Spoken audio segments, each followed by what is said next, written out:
The new BJ's Restaurant app is a Taylor Swift of restaurant apps, as in, people won't shut up about it. It's being hailed as an industry leader, the future, and by far the best restaurant app. In fact, I can't find one criticism about this app. And after reading about it, I can tell you this much. It's impressive to say the least. And yes, it will be the future.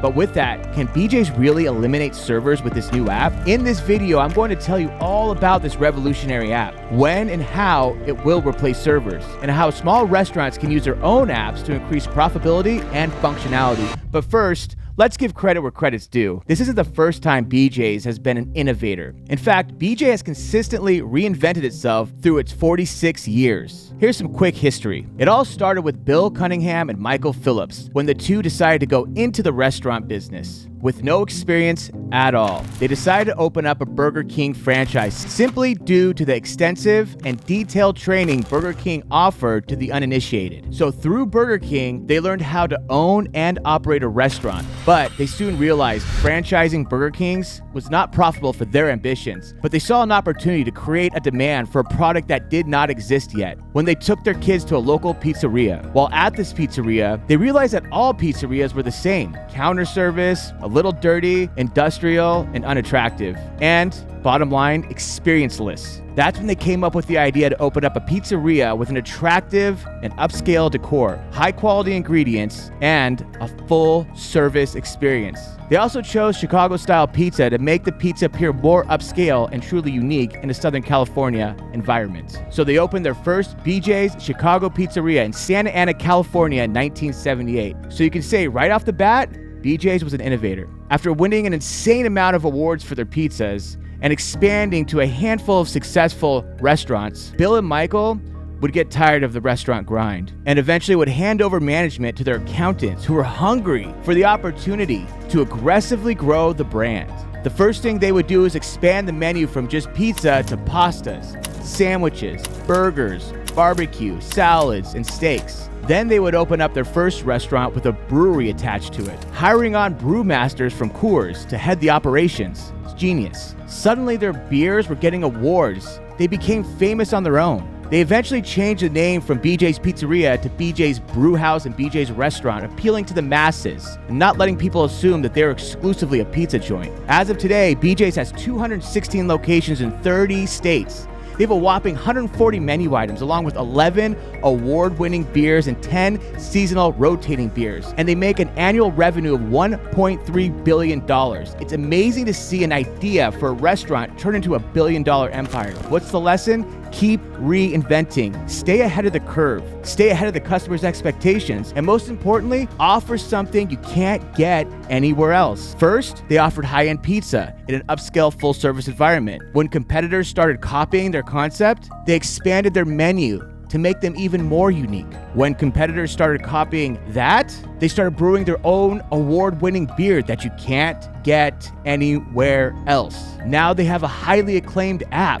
Technology is here and they know it. And again, they're offering something that no one else is. BJ's new app offers a variety of things. First, it offers mobile ordering and payment. Convenient, but very common. But it also offers dine-in options, like putting your name in the queue for a wait list. Head down to BJ's on a Saturday night with no reservations. Use the app to get your name on the list to get a head start. This is obviously a great tool as a consumer, but I am interested to see how BJ manages this. If you have people no-showing on the wait list, will that complicate service for the people that didn't use the app? For example, if you have 10 people who join the wait list through the app and it makes the wait time an hour and a half as opposed to a half an hour, that long wait time is going to scare off customers who came in to dine and didn't use the app. But if half the people on the app don't show and you lost half your walk-ins due to the long wait time created by the people on that app who ultimately canceled, how much business are you losing? Does the good outweigh the bad? Probably the most innovative feature on the app is the ability to order food through the app for dine-in before you even walk through the door, and pay through the app at the end of your meal. BJ CEO has said that this app is designed to give customers a stress-free experience. But is this the first step to replacing their servers? An ex-department head of BJ said in an interview, after the pandemic, it's been a grueling challenge to hire enough staff to cover service. This challenge is also putting extra pressure on the current staff,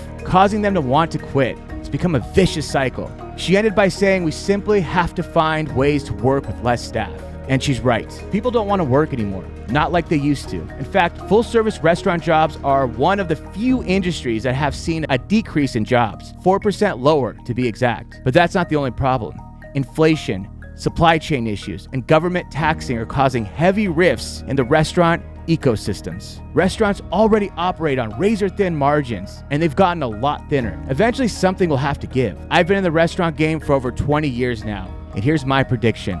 Restaurant chains will have to cut down on staff. It's the only solution. The servers will be the first to go. Why? Because they're the middleman. A host has to seat people, food runners have to run food, bartenders have to make drinks. Now, if you're Nobu or Mastro's or Water Grill, then a server is something completely different, and I will get into that in another video. Subscribe and click on the notification button to see that video as soon as it comes out.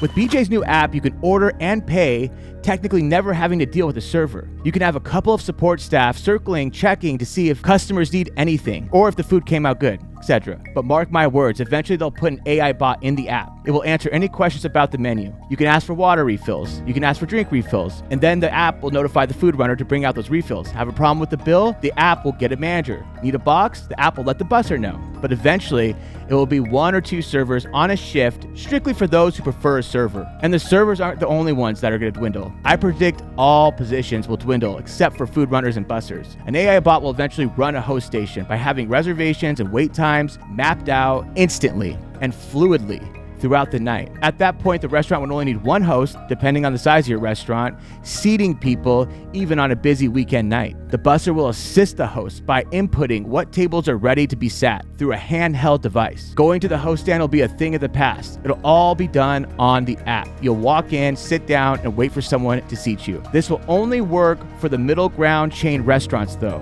A higher end or modern restaurant still needs the luxury of a server to contribute to the experience. Overall, this app is the first tide that is churning for brands like BJ's, and I think it's a good thing. It will make independent restaurants stand out more and be able to charge more. It will make brands like BJ's much more convenient and affordable. Anyway, that's my take. Do you think my prediction's right? Do you foresee this being the future? And are you okay with this being the future? And remember, tomorrow's a promissory note, yesterday's a canceled check, and today is cash. Spend your cash wisely.